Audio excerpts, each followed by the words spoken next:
இப்போ social media காலங்கிறதுனால Android phone வைத்திருக்கிறவர்கள் அத்தனை பேரையுமே வலைவீசி பிடிக்கிற வேலையை ஏறத்தாழ தாவேகா செய்து விட்டார். அப்போ இனி பொதுக்கூட்டங்களின் வழியாக அரசியலை கற்பிக்க முடியாது. பொதுக்கூட்ட மேடைக்கு பதிலாக இன்னைக்கு யூடியூப்ல தான் அரசியலை புரிந்து கொள்கிறார்கள், இன்ஸ்டாகிராமில் புரிஞ்சு கொள்றான், ரொம்ப குறைந்த வினாடிகளிலே ரீல்ஸில் புரிஞ்சுக்கிறான் அப்படின்னு ஒரு தலைமுறை வந்ததற்கு பின்பு அந்த வாக்காளர்களை திமுக இழந்து விட்டது. நாம் தமிழர் கட்சிக்கு போகிறான், அண்ணாமலை பின்னாடி எதுக்கு கொஞ்சம் பேர் போனான், எதுக்காக தாவேகா பின்னாடி அலையா அவ்வளோ பேர் போனான்னா, பெரிய நிறுவனமயமாக்கப்பட்ட பெரிய அரசியல் கட்சிகளில் புதியவர்களுக்கான இடம்னு ஒன்று கிடையாது. ஆனால் முழுக்க இளைஞர்மயமாக மாற்றவில்லை என்றால் திமுகவுக்கு எதிர்காலமே கிடையாது. அப்போ ஒவ்வொரு காலகட்டத்திலையுமே அன்றைய இளைஞர்களாக இருந்தவர்களை திமுக உள்வாங்கி கொண்ட ஒரு காலம் இருந்துச்சு. சாதி ஒழிப்புன்னு ஒன்று இருக்கிற வரைக்கும் தான் விசிக நடத்த முடியும், தொழிலாளருக்கான உரிமை என்று ஒன்று இருக்கிற வரைக்கும் தான் கம்யூனிசத்தை நடத்த முடியும்.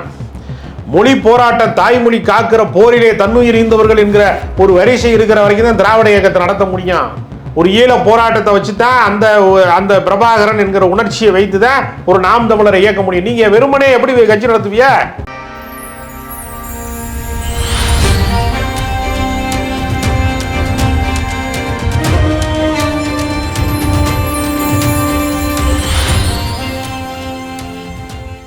வாகை தமிழ் நேயர்களுக்கு வணக்கம். இன்றைய நேர்காணலில் நம்மோடு இணைந்திருக்கிறார் மூத்த ஊடகர் திரு ராஜகம்பீரன் அவர்கள். வணக்கம் சார். வணக்கம். இன்னைக்கு விஜய் தமிழ்நாட்டு அரசியலை கையில் எடுத்துருவோன்னே திராவிட கட்சிகள் இங்கே ஆடி போயிட்டு இருக்கு.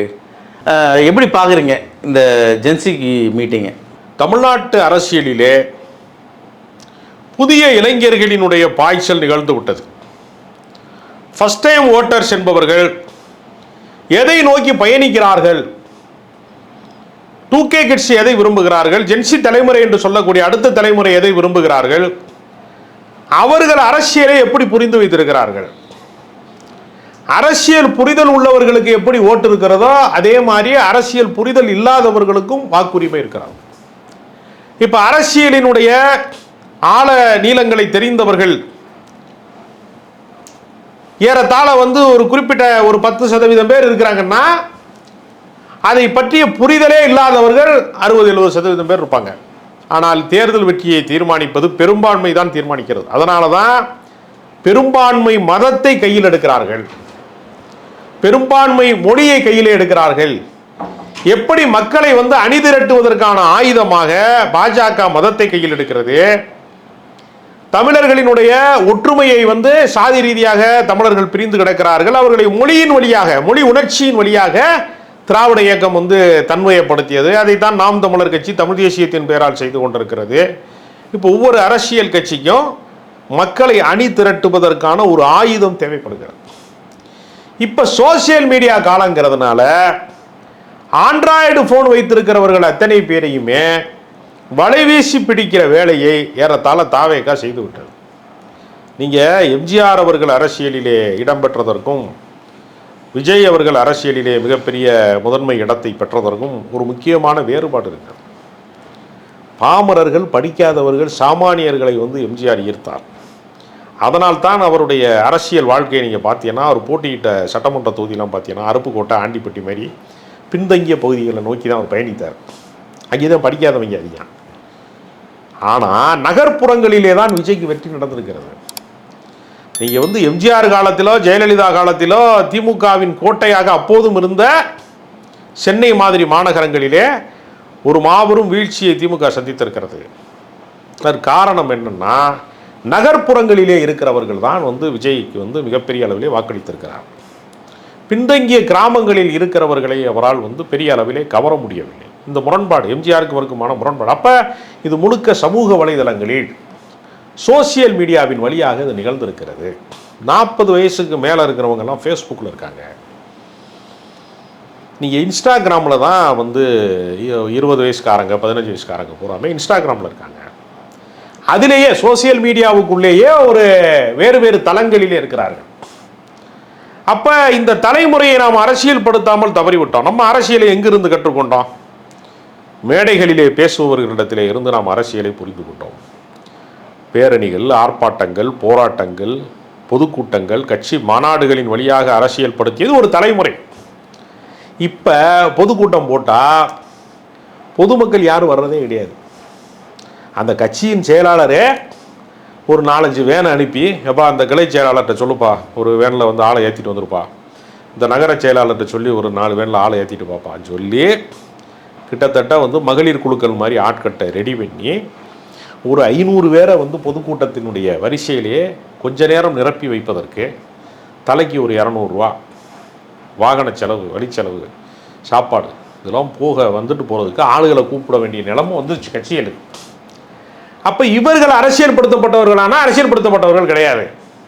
இப்போ எப்படி மைக் செட்டு வாடகை வந்து ஒரே மைக் செட்டுக்காரன் வந்து ஏடிஎம்கே கூட்டத்துக்கும் போடுவான், டிஎம்கே கூட்டத்துக்கும் போடுவான், பிஜேபி கூட்டத்துக்கும் போடுவான்ல, அது மாதிரி இந்த மகளிர் குழுக்களில் ஆட்களை ஏற்றிட்டு வர்றாங்கல்ல, அவங்க தான் பிஜேபி கூட்டத்துக்கு அண்ணாமலை கூட்டத்துக்கும் போகிறாங்க, அவங்க தான் வந்து திமுக கூட்டத்துக்கும் வர்றாங்க, அவங்க தான் எடப்பாடி வந்தாலும் வர்றாங்கிற மாதிரி நிலைமை வந்துடுச்சு. அப்போ இனி பொதுக்கூட்டங்களின் வழியாக அரசியலை கற்பிக்க முடியாது. பொதுக்கூட்ட மேடைக்கு பதிலாக இன்றைக்கி யூடியூப்பில் தான் அரசியலை புரிந்து கொள்கிறார்கள், இன்ஸ்டாகிராமில் புரிஞ்சு கொள்கிறான், ரொம்ப குறைந்த வினாடிகளிலே ரீல்ஸில் புரிஞ்சுக்கிறான் அப்படின்னு ஒரு தலைமுறை வந்ததற்கு பின்பு அந்த வாக்காளர்களை திமுக இழந்து விட்டது. அந்த வாக்காளர் இருக்கிற திசை பக்கமே ஏடிஎம்கே இன்னும் போகவே இல்லை. காங்கிரஸ் ரொம்ப சுத்தம், அவங்களுக்கு அதை பற்றி ஒன்றுமே தெரியலை என்கிற நிலைமை வந்து விட்டது. அதனால் சோசியல் மீடியாவை வந்து கையாள்வது, நீங்கள் டீ கடையில் பேசுவதையெல்லாம் இன்ஸ்டாகிராமில் பேசுங்கள், எக்ஸ் தளத்தில் பேசுங்கள் என்று முன்னாள் முதலமைச்சர் ஸ்டாலின் அவர்கள் குறிப்பிடுகிறார். அப்போ எதிரி எந்த ஆயுதத்தை கையில் எடுக்கிறானா அதே ஆயுதத்தை கையில் எடுக்க வேண்டிய அவசியம் இருக்கிறது. நீங்கள் வந்து பிரிட்டிஷ்காரன் வந்து பீரங்கி எடுத்துகிட்டு வரும்போது இவன் வந்து வேல்கம்பையும் கத்தியும் எடுத்துகிட்டு வந்தாங்க, வாழையும் எடுத்துகிட்டு வந்தாங்கன்னு சொல்கிறது இருக்குல்ல, அது எப்படி போர் முறையாக இருக்கும்? இவனும் பீரங்கியை தான் எடுத்துகிட்டு வரணும்.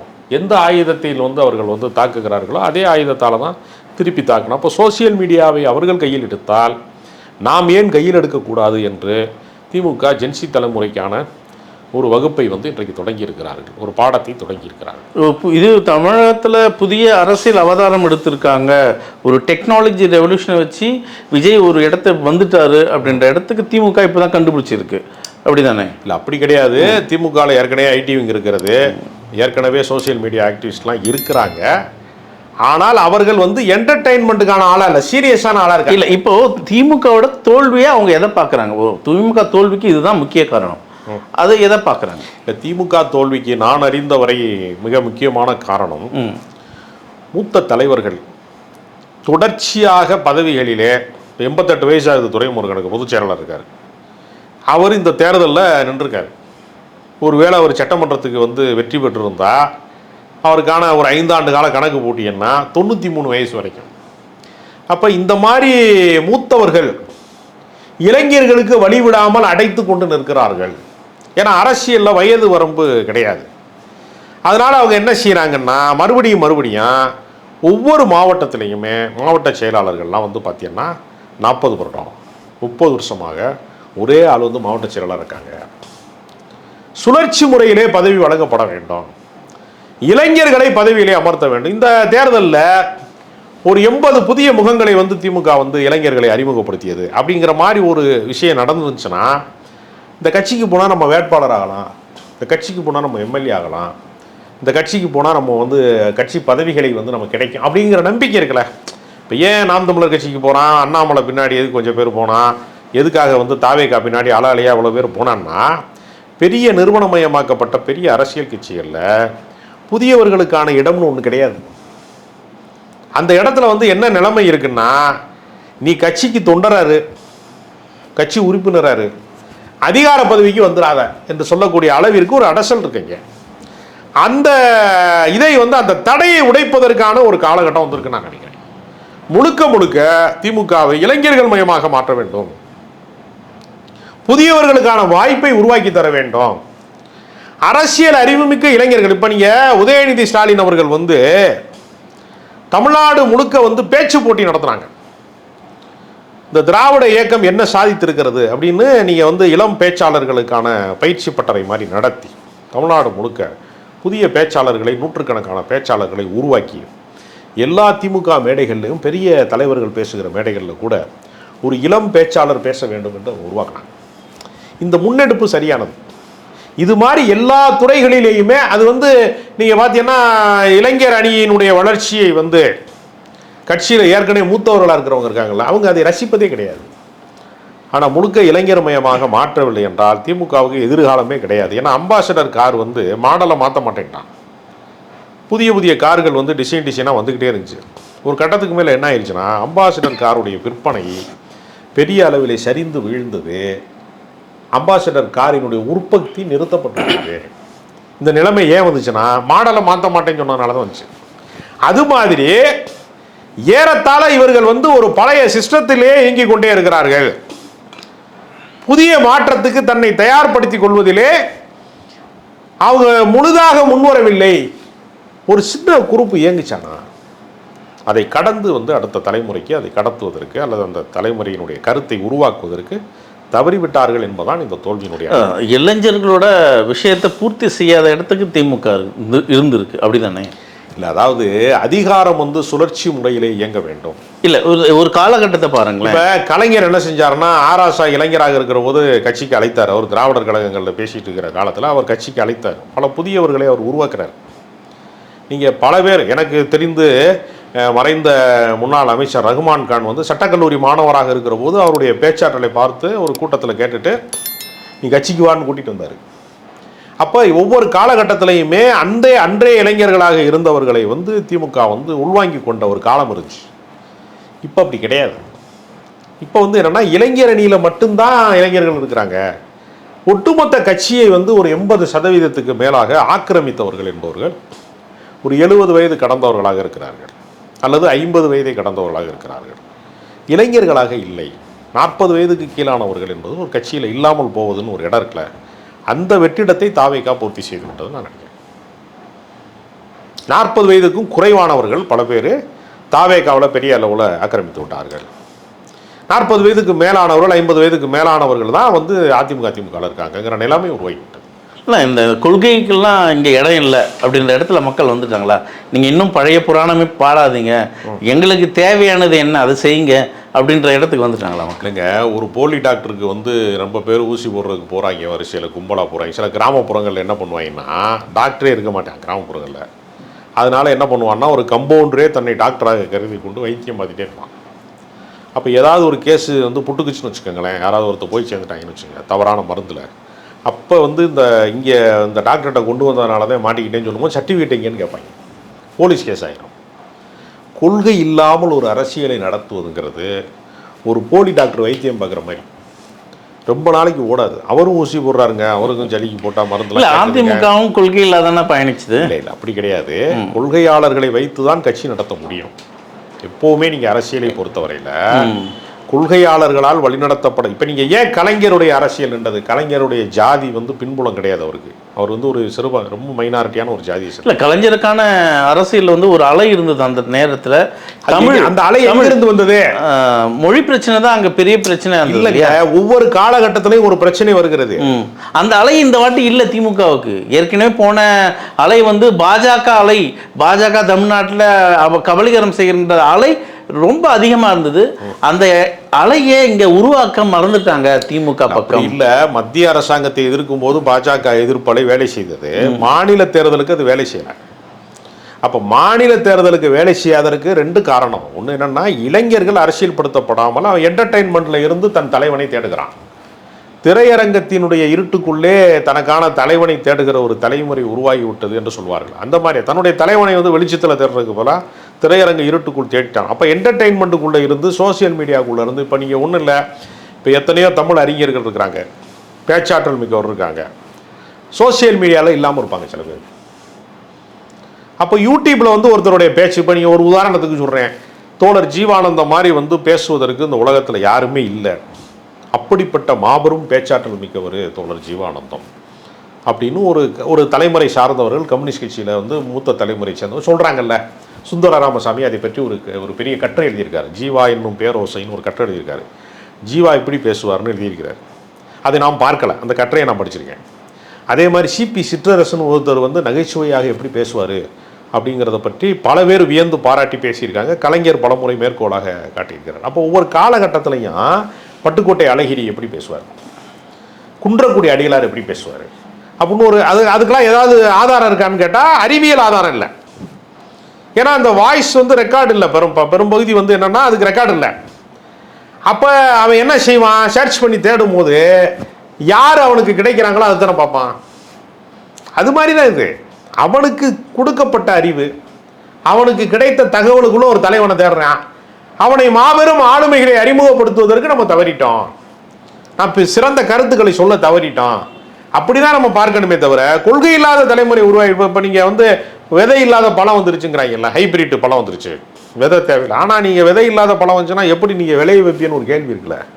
அது தேவைதான். கொள்கை என்பது எல்லா கட்சிக்குமே அடிப்படை. கண்ணதாசன் கவிதையில் சொல்லுவார், தலைவன் மாறுவான் தர்பார் மாறும், தத்துவம் மட்டுமே அச்சய பாத்திரம். தத்துவங்கிறது கொள்கை தான். ஒரு சமூக நீதினு ஒன்று இருக்கிற வரைக்கும் தான் பாமகவை நடத்த முடியும். சாதி ஒழிப்புன்னு ஒன்று இருக்கிற வரைக்கும் தான் விசிக நடத்த முடியும்.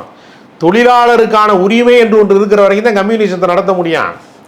மொழி போராட்டம், தாய்மொழி காக்கிற போரிலே தன்னுயிர் ஈந்தவர்கள் என்கிற ஒரு வரிசை இருக்கிற வரைக்கும் தான் திராவிட இயக்கத்தை நடத்த முடியும். ஒரு ஈழ போராட்டத்தை வச்சு தான் அந்த பிரபாகரன் என்கிற உணர்ச்சியை வைத்து தான் ஒரு நாம் தமிழரை இயக்க முடியும். நீங்கள் வெறுமனே எப்படி கட்சி நடத்துவிய? அதிமுகவில் ஏன் அந்த கட்சி அடுத்த கட்டத்துக்கு போக மறுக்குதுன்னா காரணம் ஒரு கவர்ச்சிகரமான தலைவரை காட்டுறிய. நீங்கள் அண்ணாவை பற்றி பேசுவதற்கு 1000 கருத்துக்கள் இருக்கு, பெரியாரை பற்றி பேசுவதற்கு 1000 கருத்து இருக்கு, காரல் மார்க்ஸ் பற்றி பேசுகிற நீங்கள் விஜயை பற்றி என்ன கருத்தியல் பேசுவியா? விஜய் சங்கவியோட முதல் படம் நடித்தார், தொட்டப்பட்ட ரோட்டு மேலே முட்டை புரட்டான்ற பாட்டுக்கு ஆண்டான்னா சொல்லுவிய? கருத்தியல்னு ஒன்று வேணும்ல. அது இல்லாமல் ஒரு அரசியல் ஒரு டேக் ஆஃப் ஆயிடுச்சு அப்படிங்கிறதுனாலேயே அதுதான் சரியான அரசியல் நம்ம சொல்ல முடியாது.